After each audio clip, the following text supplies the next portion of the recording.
மறுமை வாழ்க்கை அவர் அடைந்து விட்டார். ஆனால் இந்த வெறி பிடித்த அமெரிக்காவும் அதனுடைய கூட்டாளி இஸ்ரேலும் அவர்கள் பிணங்களை தின்னக்கூடிய இடங்களிலே அவர்கள் இருந்து கொண்டிருக்கின்றார்கள். அவர்களுக்கு இன்னும் அந்த இரத்த வெறி அடங்கவில்லை. அவர்களுடைய அந்த இரத்த வெறி மிக கொடூரமானது.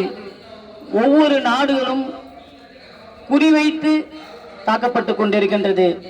பல இஸ்லாமிய நாடுகள் அமெரிக்காவுக்கு அடிபணிந்து இருக்கக்கூடிய ஒரு சூழலில் அல் கோமானி அவர்கள் இறுதி வரை அந்த எதிர்ப்பு தன்மையோடு அமெரிக்காவுக்கு அடிபணியாமல், அல்லாஹ் ஒருவனை தவிர நான் எவனுக்கும் அஞ்ச மாட்டேன், அடிபணியவும் மாட்டேன் என்கின்ற ஒரு நேர்மையோடு இருந்து இன்று அவர் ஷஹீதுடைய அந்தஸ்தை அடைந்திருக்கின்றார். அல்லாஹு அக்பர். இது மிகப்பெரிய ஒரு துயரமான சம்பவம். நாடு முழுக்க இன்று அமெரிக்கா தூதரங்கள் எல்லாம் மிகப்பெரிய ஆர்ப்பாட்டங்கள் போராட்டம் கொண்டமாக நடந்து கொண்டிருக்கின்றது.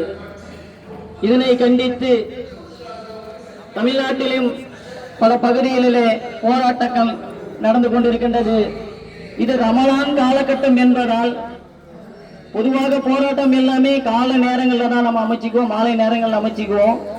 இது ரமலானுடைய காலகட்டம் என்பதால், அதுவும் அல் கோமானி அவர்கள் இன்று வஃபாத் ஆகிவிட்டதால் இன்றே இந்த ஆர்ப்பாட்டத்தை நடத்தி நம்மளுடைய கண்டனத்தை பதிவு செய்ய இங்கே அழைப்பு விடுக்கப்பட்டிருக்கின்றது. நாரே தக்பீர், நாரே தக்பீர். ஒன்றிணைவோம், ஒன்றிணைவோம், ஒன்றிணைவோம், ஒன்றிணைவோம்.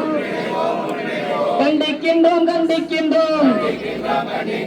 ஈரான் தலைவர் அலி கோமானியின் படுகொலையை கண்டிக்கின்றோம். வக்ரம் பிடித்த அமெரிக்காவை வன்மையாக கண்டிக்கின்றோம். ஈன புத்தி இஸ்ரேலை வன்மையாக கண்டிக்கின்றோம். நிற்போம், நிற்போம், உடன் நிற்போம், உடன் நிற்போம். ஈரான் நாட்டின் உடன் நிற்போம், ஈரான் நாட்டின் உடன் நிற்போம். ஈரான் மீதான தாக்குதல் நீதியின் மீதான தாக்குதல், ஈரான் மீதான தாக்குதல், நீதியின் மீதான தாக்குதல். ஒழிக, ஒழிக, ஒழிகவே. கொடுமையின் வடிவமான இஸ்ரேல் ஒழிக, ஒழிக, ஒழிகவே. கொடுமையின் வடிவமான இஸ்ரேலே ஒழிக, ஒழிக, ஒழிகவே. நெதன்யாகு ட்ரம்ப் கூட்டம் பிணங்களை வாழுது, பிணங்களாக வாழுது. மாவீரர் அலி கோமானின் வீரம் சரித்திரம் எழுப்பது. நெதன்யாகு ட்ரம்ப் கூட்டம் பிணங்களாக வாழுது. மாவீரன் அலி கோமானின் வீரம் சரித்திரமாக எழுப்பது.